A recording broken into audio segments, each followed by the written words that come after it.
So that's one thing I've actually debated because when you listen to acquisition podcasts, they always say go bigger, go bigger, go bigger. Like there's no such thing as too big. The bigger, the better, which I absolutely see the value in.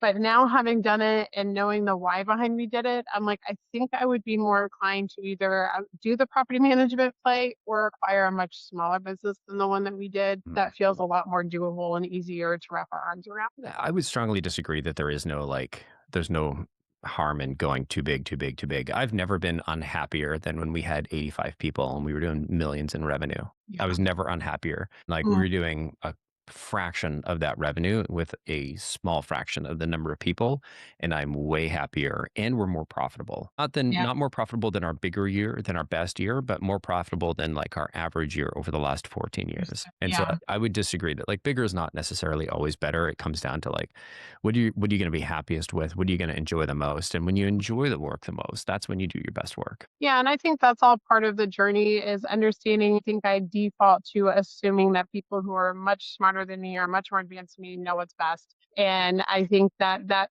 journey of uncovering what's best for myself has all been part of it. Of like, I understand why people say that, but at the end of the day, only my husband and I can determine that for ourselves of what do we want our life to look like? What is actually better for us? And like I said, unfortunately for he and I, we both kind of learned by doing. And so I think that's what we've done in this experience. Totally. And I mean, you've said a couple times, there's people that are much smarter than you, but I mean, having made it through and survived one business and now you're on to your second, you're already like a top 1% entrepreneur. So like, congrats to I'll, that. I'll take it. I'll take It's it not too. often as I'm sure you're aware of. It's yeah, so I'll take it. I've Thank you. felt the same in the startup co-working space where I got my startup or where I got my start. People refer to me as the cockroach of Launch Academy because I just wouldn't die. So I'm like, I'll be a cockroach any day as long as I'm still alive. Right, and the dishes, ghost, you got a lot of good nicknames to put on your.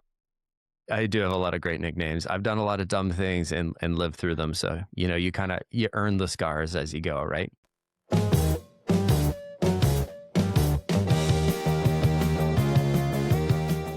Welcome back to The Loop, your weekly dose of all things property management. I'm your host, Colin Stewart, and each week we're going to dive into the latest trends, strategies, and stories shaping the property management world. Whether you're a seasoned pro or just getting started, we're here to provide insights, expert interviews, and practical tips to help you navigate the ever-evolving landscape of property management.